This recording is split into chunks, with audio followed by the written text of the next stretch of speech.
Howdy folks, Rebecca Jolly here from Jolly Alchemy. Welcome to today's Neutrino forecast. Today we are going to be looking at Sunday, the 24th of August, 2025, and we are in the cross of the Sleeping Phoenix, or the Phoenix for short. So now we're looking at line 2 of gates 59 and 55. 59 being the sexual role gate here, and 55 being this gate here coming down from the emotional center. And of course, on the underpinning side of this, the unconscious level of people who are born with this activation, we have a direct manifesting generator connection, which goes here from the 34 directly up to the 20. So that's a direct connection between this motor and the throat, which makes these very, very busy people in the now and gives a lot of power to that top activation, which in this case is the 59. And line 2 of 59 is shyness, behind self-imposed walls. So we see these people being very shy, especially sexually speaking. They are calling for someone else to come in and break down their barriers, and if they don't, they might not connect with anyone at all. Of course, the second line always carries this theme of shy and bold, shy and bold. So they're very shy until they get to know somebody really, really well, and then they're just bold, and they can do something that completely would shock you, but they're very reserved behind that wall until they feel that level of comfort that they can be bold. So Ross said these are the kinds of people that in the olden days, when they didn't have access to enough genetic mixing, people lived in villages, they didn't have these big cities. Sometimes they just wouldn't get married at all. These would be the spinsters, the men who didn't have any children. They just couldn't actually make that connection very well. And then we have 55, line 2. This is trust. Now, 55 is the gate of abundance, but in this case, it's also a question of mutual trust. So they're trying to project out, hey, you can trust me, it's okay, even though it doesn't seem like I'm very happy right now because I'm a glass half empty, half full kind of a person. I promise I'm happy to be with you. And on the other side of that, there's this feeling of, I don't know if I do trust you. And the more you say I can trust you, I don't know if I can. This is the line of gossip and slander, which leads to our song today, which is Dirty Laundry by Don Henley, an oldie but goodie. And of course, well, not of course, but our trust today has a detriment in the earth. So that downside of the spectrum is the emotional drive to demand trust rather than to overcome mistrust through exemplary behavior, slander, and gossip. So we will be carrying in the earth today this energy, of slander and gossip. So whether you feel inclined to do it about someone else, well, that's fine. Somebody's probably doing it about you. And interestingly enough, my partner and I have had right around this theme in the last day or so, the energy very much of discussing how much is appropriate for me to share on this channel, because I have a desire to explain the magic, which means I have to dive into some of the stories of my past and be vulnerable, be honest, open up in a forum where I know the internet is not kind to people. People are very judgmental. They're not understanding. And I'm a third line. That means I've learned a lot of things by doing them wrong first.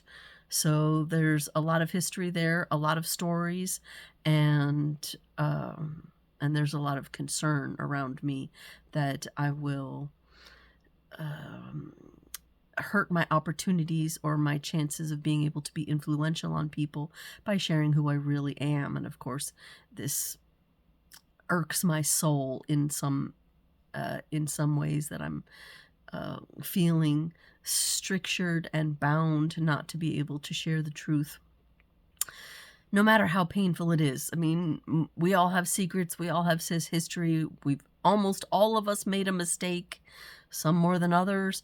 And I think the power of mistakes is to be able to say, yeah, I made a mistake. I'm sorry. Let me back it up, and I'll try not to do that one again. And that's really been the story of my life.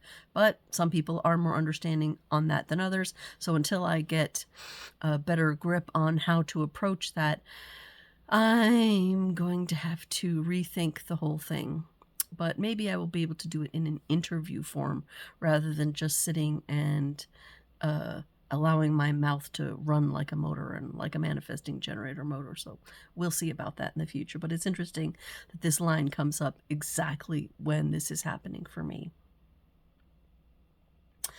So the moon gets clipped at 40, line 5, rigidity towards negative forces. We have looked at this fairly recently, and the interesting thing is I've been doing these transits long enough now that those of you who are reflectors, there may be a few, there's enough of a pattern here that you can start to establish the cycle for yourself as a reflector. And in case you're interested, the last time we were transitioning through the same exact energy, this is the 24th of August, it would have been the 27th of July, and the 29th of June. So you can go back through the videos and look at those exact places where I was talking about those energies and see the similarities for yourself in how you felt right around that time of the month, because that is the job of the reflectors in coming to understand themselves, is clocking themselves on a monthly schedule rather than the rest of us that are running on a solar type of clock, so every day. Okay, so when the moon is done with 40, it will again move through 64. 40 is the gate of the desire to bring resources into the community, the love of work, the bacon bringer, I call it. And then we have 64, that's all the way up here. No, I need to pull this forward some. No, I need to push it backwards. Sorry. There. Coming out of the top, this pressure to understand things, and then it will move to the 47, the other side of that channel, which is trying to make sense of things. And it will today connect this channel for the world. So the entire world will have mental and crown definition as we all try to come together to some extent and make sense of the world. So that we have to look forward to.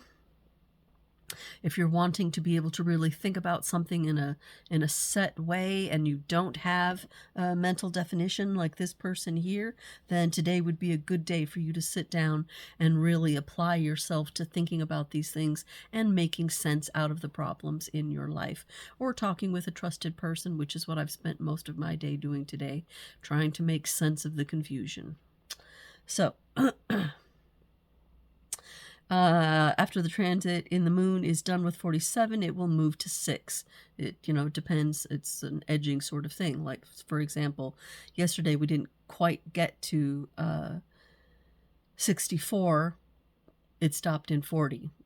And it all depends on when you're actually taking the reading, see? So sometimes I'll give the moon a little bit farther ahead than the day will actually be for me, so that those who are in other parts of the world can have that consistency of seeing the energy moving forward. So anyway, all right. Continuing on from the moon in our people energies today, i.e. energies that we will be more likely to feel through the people that we meet rather than directly in the transit. We have Mercury moving through 7 line 1. 7 line 1, which we have had more than one time in the last few months, is the authoritarian, the capacity to guide with authority. I have a daughter that carries this energy.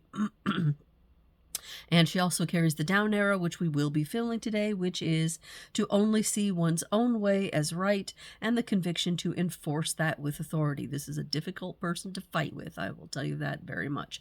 That 7th gate is here, where they are looking at the nature of leadership in the chief of staff type gate, or the leader, or the power behind the throne type of thing. And our Venus energy moves into 56, line 2. The 56 is our silver-tongued folks. Line 2 is talent that will find continuity through recognition. So this is the day to be recognized for your talent in speaking and telling a story. Of course, it's also the day to be very careful because people will be talking about you right back. So there's a lot of this interactional kind of talking here, talking there, trying to convince people to trust us, not necessarily being trusted by other people. Shall we trust them? Shall we not? Shall we gossip about them to someone else? There's a ton of this energy today. See if you feel it in the universe and in your own personal world.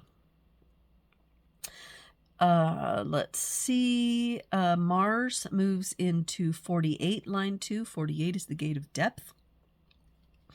That's over here in this channel of mastery. We have skills on the other side and then the depth. Line 2, again, rejection. Recognizing and resisting what is inferior. So then what is not deep. So we have an awful lot of second lines happening today. So these babies that are born are going to have a lot of this very reserved kind of energy, not really being able to break out, not finding massive amounts of fertility on a physical level.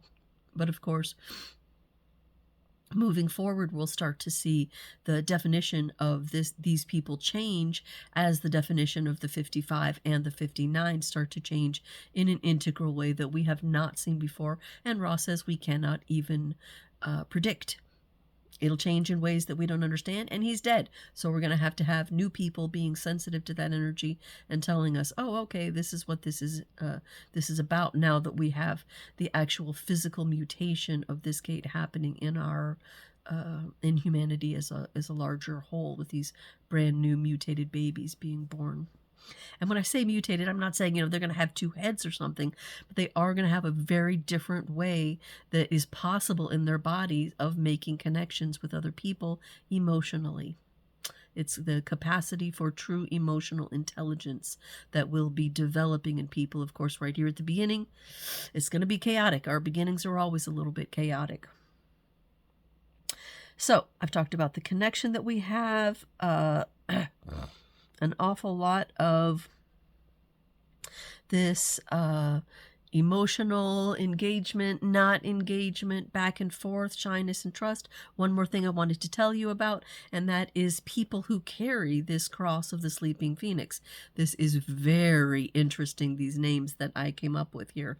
There's a huge list, so I'll give them to you, but while I'm telling you the list, think of, of course, how well do we know famous people? But to the extent that we know them, think about how many of these people have burned down their lives. This is the energy of the sleeping phoenix, to put up with something for a long time, and then when you can no longer put up with it, just to walk away or burn it all down, start over, really, have these very sharp contrasting events in their lives. So think of that as I tell you these names. Jorge Luis Borges, Kobe Bryant, Tim Burton, there's somebody who's burned a bridge or two. Dave Chappelle, also somebody who's really just walked away from it. Macaulay Culkin, Stephen Fry, River Phoenix. Interesting, River Phoenix carries the cross of the Phoenix. Who named him, huh? Very interesting. Chris Pine, Lydia Poet. There's somebody who burned a few bridges in her time. And of course, these are all manifesting generators because of that 3420 energy that they carry. Gene Simmons, Yasser Arafat, Leonard Bernstein, Sean Connery, and John Mulaney. We've also heard John Mulaney standing up and telling his stories recently about his interactions with drugs and really having to burn down his whole entire life and start again without the influence of those drugs in his life, at least not nearly so much as it used to be. So, a very interesting energy for people to be carrying, and a lot of power in these people, and generally a need for them to have guidance so that they can be led to their highest expression of who they are. So that's it for today. Come back tomorrow. We will do another neutrino forecast. Until then, I'll see you. Bye.